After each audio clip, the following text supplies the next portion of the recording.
Hey guys, welcome back to Football by Rob. It's Rob here. I'm recording just like roughly half an hour after the first semi-finals been done, and France are out, thoroughly outplayed by Spain.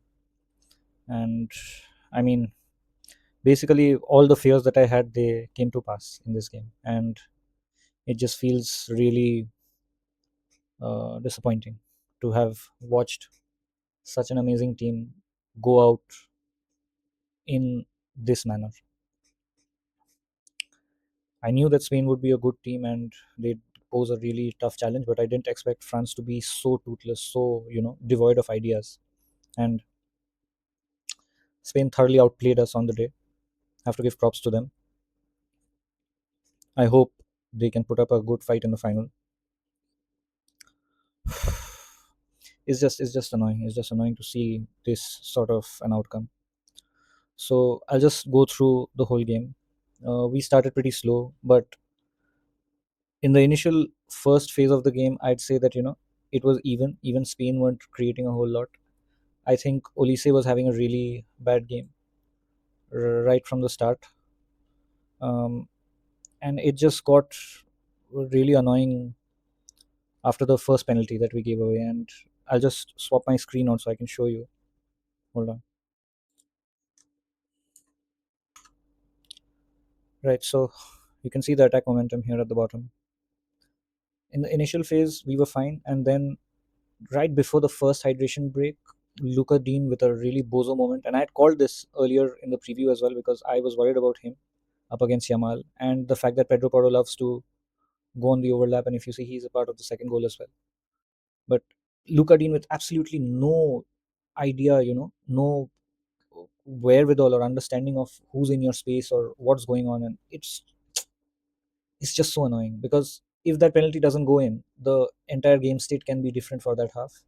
And yes, we did have some moments where we were trying to get forward, but we were just unable to find the passing lane. And this is what they did so amazingly. I'll just show you on the tactics board. What they ended up doing was they had when they were without the ball, they were blocking the passing lanes so effectively, and you had this amazing press from all the front players. Plus, you had Kukurea coming in occasionally, you had Poro coming in occasionally, and they were just so regimented that I cannot help but applaud it. France, on the other side, we kept getting outrun. So when we had the ball, it was sort of you had these sort of situations where we did have Baena and everybody, but we also had Kukurea coming in to be an extra man. You had Fabian Ruiz, you had Rodri being in these sort of positions, Danny Olmo being in these sort of positions, and the fact that we didn't have that extra man in midfield really cost us today. Olise, extremely poor game today. I mean, if we just go into his stats, his individual stats, just look at that. This was this was his maximum, average position, and this is a player you need to be operating in the final third. You need him operating in these sort of positions. Instead, you have him drifting around out here. That is just not good enough. Then you look at the fact that he had zero shots, he couldn't get any proper passes in. Look at so many misplaced passes. Extremely, extremely poor on and off the ball. He kept giving the ball away. I want to see what his stats are in detail though.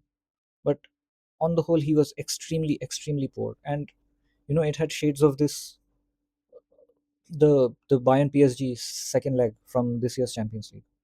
Because Olise just, I don't know, when the lights seemed a bit brighter, he just wasn't there anywhere to be found.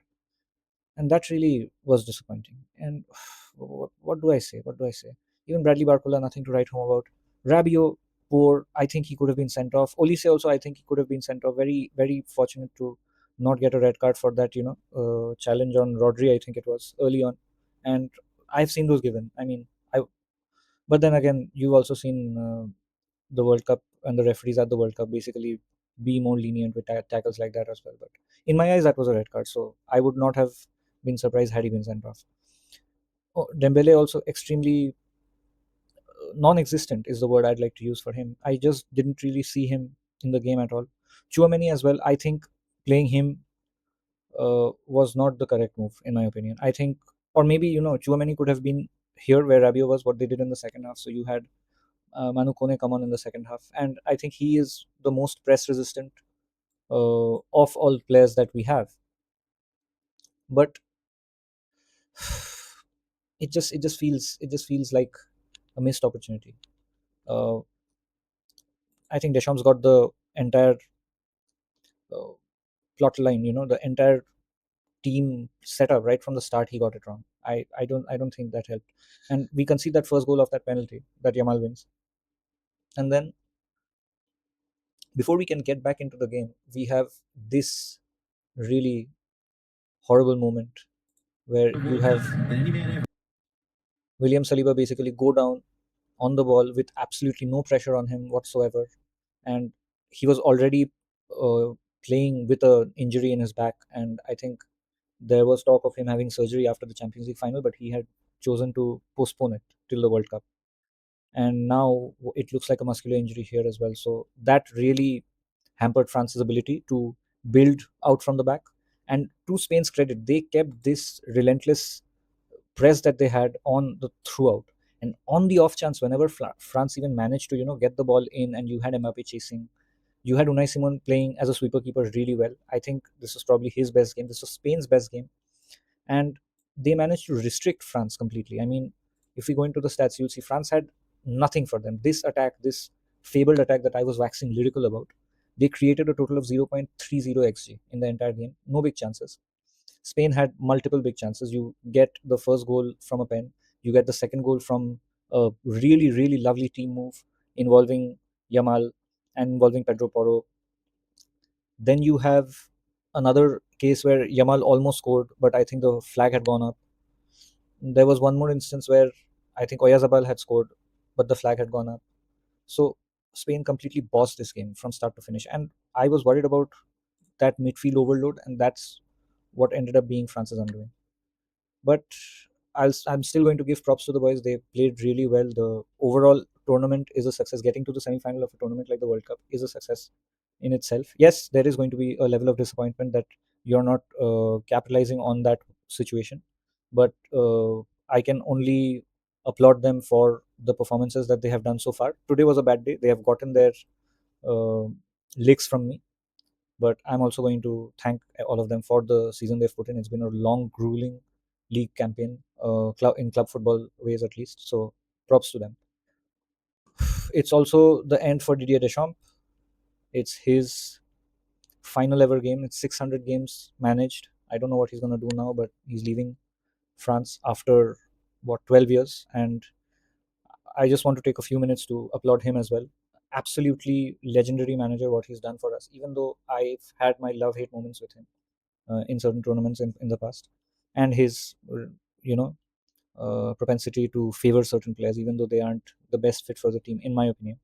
But I'll have to give him props. Amazing, amazing what he's done with the French team. When he came in, we were in the dumps, having just gotten rid of Dominic and Laurent Blanc, and we were nowhere near being a serious footballing nation at the continental or the World Cup level tournaments.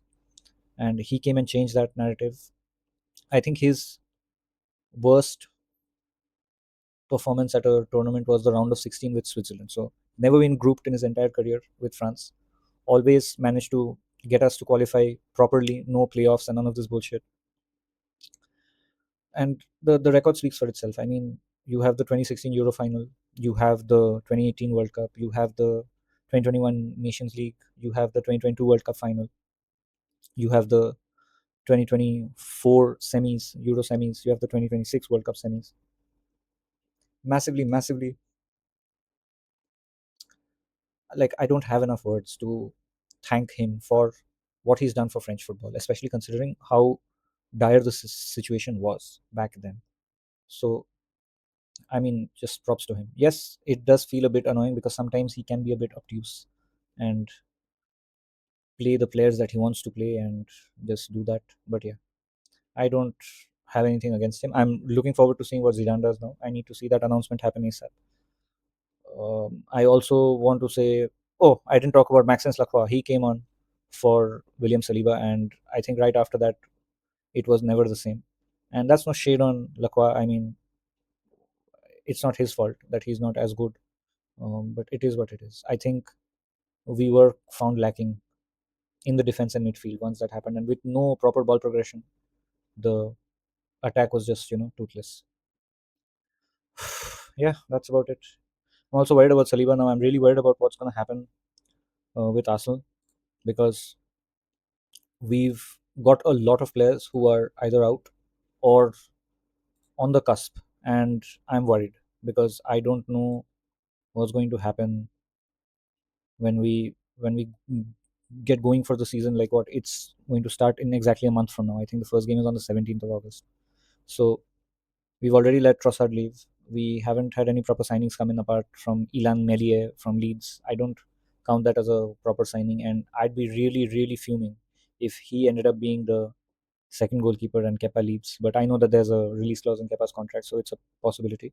But I wouldn't be okay with that as a option going into the season. We need to strengthen the team, and I also want to see what happens with the rest of the games. We have some Arsenal players in Spain and England as well, so it remains to be seen how that pans out. I just pray no more injuries for anybody. Declan Rice is on the brink. Bukayo Saka's been in and out, and he's not 100% match fit for a while now. Yeah, it's just disappointing, man. It's just disappointing. I guess that's etched across my face. But yeah, it is what it is. I guess I'm going to be able to watch a World Cup final for the first time in like 8 years without any skin in the game. Yeah, we'll see what happens. Fair play to Spain. Amazing, amazing masterclass by them on the pitch, in the dugout, all of it. And kudos to them. I wish them all the best. They deserve it. That's about it, guys. If you have any thoughts, let me know. Share them in the comments below. If you like what you saw, you can leave a like, share the video with somebody if you think I'm talking sense. If you want to disagree with me, you can do that as well in the comments. Just don't be a dick about it. Be nice. I also make these t-shirts. I'm wearing one of them today. I miss Griezmann today. I think he could have been the player we needed, and instead we had Olise playing today. And but Olise is young. Hopefully he'll learn from this. Anyway, yeah. Sorry. If you want to check prints out, please check the link out in the description. I'll leave you guys to it. Cheers. Have a nice one, guys. Enjoy the World Cup. Peace out.